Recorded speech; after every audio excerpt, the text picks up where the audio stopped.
చూస్ country delight, live better. ఇప్పుడే country delight యాప్ని download చేసుకోండి.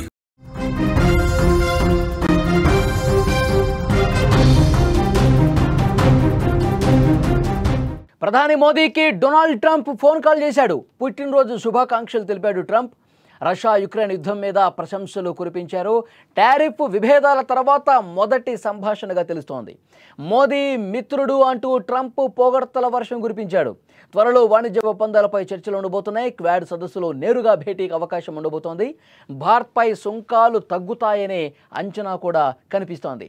ఈరోజు భారత ప్రధాని నరేంద్ర మోదీ పుట్టినరోజు. 75వ వసంతంలో అడుగు పెడుతున్నటువంటి మోదీకి దేశ విదేశాల నుంచి అధ్యక్షులు ఫోన్లు చేస్తూ ఉన్నారు, శుభాకాంక్షలు చెప్తా ఉన్నారు. అయితే ఈ శుభాకాంక్షల్లో అత్యంత ఆసక్తికరమైనటువంటి అంశం అమెరికా అధ్యక్షుడు డొనాల్డ్ ట్రంప్ ఫోన్ చేసి ప్రధాని మోదీకి ప్రత్యేకంగా బర్త్డే విషెస్ చెప్పారు. ప్రపంచంలోనే అత్యంత శక్తివంతమైన 2 దేశాల నేతల మధ్య జరిగిన ఈ సంభాషణ ఇప్పుడు అంతర్జాతీయ రాజకీయ వర్గాల్లో హాట్ టాపిక్గా మారింది. ట్రంప్ ఫోన్ కాల్ తర్వాత ప్రధాని మోదీ సోషల్ మీడియాలో స్పందిస్తూ, నా మిత్రుడు ట్రంప్కు ధన్యవాదాలు. మన 2 దేశాల మధ్య సమగ్ర సంబంధాలను, ప్రపంచ విషయాల్లో భాగస్వామ్యాన్ని సరికొత్త ఎత్తులకు తీసుకెళ్ళటానికి నేను కట్టుబడి ఉన్నాను అని పేర్కొన్నారు. ఇదే సమయంలో ట్రంప్ కూడా తన సోషల్ మీడియాలో, నా ఫ్రెండ్తో అద్భుతమైన ఫోన్ కాల్ సంభాషణ జరిగింది, ఆయన చాలా బాగా పనిచేస్తూ ఉన్నారు. నరేంద్ర, రష్యా యుక్రెయిన్ యుద్ధాన్ని ముగించేందుకు మీరిస్తున్న సహకారానికి ధన్యవాదాలు అని ప్రశంసించారు ఆయన. ఈ పరిణామం 2 దేశాల మధ్య ఉన్న బలమైన వ్యూహాత్మక భాగస్వామ్యాన్ని సూచిస్తుందని చెప్పొచ్చు. గతంలో ట్రంప్ హయాంలో ఇరు దేశాల మధ్య కొన్ని వాణిజ్యపరమైన విభేదాలు తలెత్తాయి. ట్రంప్ భారత్ మీద 50% సుంకాలు విధించిన పరిస్థితి కూడా తెలుసు. అప్పటి నుంచే 2 దేశాల మధ్య కొంత ఇబ్బందికర వాతావరణం కనిపించింది, దెబ్బతిన్నాయి సంబంధాలు ఒక రకంగా చెప్పాలంటే. అయినా భారత్ ఎప్పుడూ కూడా అమెరికా ఒత్తిళ్లకు తలగ్గలేదు. దీనికి తోడు రష్యా నుంచి తక్కువ ధరకే చమురు దిగుమతి చేసుకొని లాభాలు పొందడంపై ట్రంప్ అసంతృప్తి వ్యక్తం చేశాడు. భారత ప్రభుత్వం తన విధానాలకు కట్టుబడి ముందుకు సాగింది. ఈ నేపథ్యంలో ట్రంప్ తన వైఖరిని మార్చుకున్నాడు. భారత్ బలాన్ని, ప్రపంచ వేదికపై దాని ప్రాముఖ్యతను ట్రంప్ గుర్తించాడు. చాలా సందర్భాల్లో ఇటీవల మోదీని తన మిత్రుడిగా పేర్కొంటూ ఆయనతో వాణిజ్య చర్చల కోసం నేను వెయిట్ చేస్తున్నానని కూడా మాట్లాడుతూ ఉన్నాడు. జూన్ 17 తర్వాత ట్రంప్ మోదీల మధ్య ఇదే తొలి ఫోన్ కాల్. గతంలో ట్రంప్తో అనేకసార్లు భారత్పై 50% సుంకాలు మోపినట్లు, అలాగే ఆపరేషన్ సింధూర్ని తానే ఆపినట్లు ఈ వాదనను భారత్ అనేకసార్లు ఖండించింది. మనందరికీ తెలుసు ఆ విషయం. ట్రంప్ దాన్నే చాలాసార్లు ప్రస్తావించాడు కూడా, మనం కూడా చాలాసార్లు దాన్ని అలాగే ఖండించాం. ఇప్పుడు ప్రపంచంలో నెలకొన్న పరిస్థితులు కావచ్చు, రష్యా యుక్రెయిన్ యుద్ధంలో శాంతి స్థాపనకు భారత్ పోషిస్తున్న పాత్రను కావచ్చు, ట్రంప్ ఈ విషయాన్ని ప్రస్తావిస్తూ కొనియాడిన పరిస్థితుంది. ఈ ఫోన్ కాల్ తర్వాత ట్రంప్ మోదీలు త్వరలోనే నేరుగా కలిసే అవకాశం ఉంది అని చెప్పి రాజకీయ విశ్లేషకులు మాట్లాడుతున్నారు. ఎందుకంటే క్వాడ్ సదస్సు ఈ సంవత్సరం చివరన జరగబోతోంది. ఆ సదస్సుకు నేరుగా డొనాల్డ్ ట్రంపే హాజరు కాబోతున్నట్టుగా తెలుస్తోంది. ఈ సమావేశం గనక జరిగితే ఇరు దేశాల మధ్య ఉన్న వాణిజ్య సంబంధాలు మరింత మెరుగుపడే ఛాన్స్ ఉంది. భారత్పై ట్రంప్ ఏదైతే 50% సుంకాలు విధించాడో దాన్ని తగ్గించే దాంట్లో భాగంగా చర్యలు కూడా తీసుకునే అవకాశం లేకపోలేదు.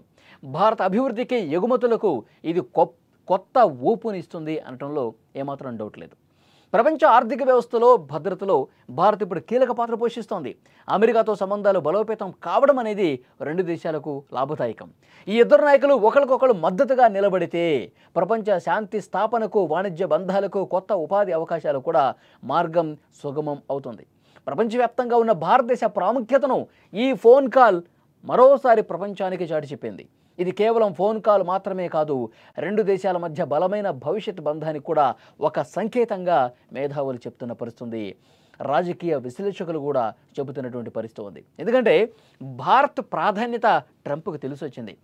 భారత్ ప్రపంచంలో ఎలాంటి ముఖ్యమైనటువంటి పాత్ర పోషిస్తుంది, భారతదేశాన్ని మనం వదులుకుంటే, భారత్ని మనం కోల్పోతే అది అమెరికాకే నష్టం అని చెప్పి డొనాల్డ్ ట్రంప్కి అమెరికాలో ఉన్నటువంటి రాజకీయ విశ్లేషకులు, అమెరికాలో ఉన్నటువంటి ఆర్థిక మేధావులు వీళ్ళందరూ కూడా చాలా స్పష్టంగా ఒక హెచ్చరికను పంపించారు. మీరు మోదీతో కయ్యానికి దూకుతున్నారు, మీరు భారత్తో సంబంధాలని పూర్తిగా డల్ అయిపోతున్నాయి మీ వల్ల, ఇది భారత్కు నష్టం కాదు, అమెరికా కూడా తీరని నష్టం. కొన్ని దశాబ్దాల పాటు భారత్తో ఉన్నటువంటి ఒక వ్యూహాత్మక బంధాన్ని, బలోపేతమైనటువంటి ఈ సంబంధాల్ని గత అధ్యక్షులు చాలా అద్భుతంగా ఈ దేశంతో ఫ్రెండ్షిప్ చేసి మంచి సంబంధాలను నిలిపితే మీరు దాన్ని కేవలం ఒక్క రోజులో మీరు ధ్వంసం చేసేస్తున్న పరిస్థితి ఉంది. ఇది అమెరికాకి తీవ్ర నష్టం కలుగజేసే పరిస్థితి ఉందని కూడా హెచ్చరించిన సిచ్యువేషన్ ఉంది. అమెరికాలో ఉన్నటువంటి ప్రముఖ వాణిజ్యవేత్తలు కూడా ఆయన సీఈఓలతో మీటింగ్ పెట్టినప్పుడు ఇదే విషయాన్ని చెప్పారు. 140 కోట్ల మంది ప్రజలు ఉన్నటువంటి భారతదేశంతో మనకు కూడా అక్కడ వ్యాపార సంబంధాలు ఉన్నాయి.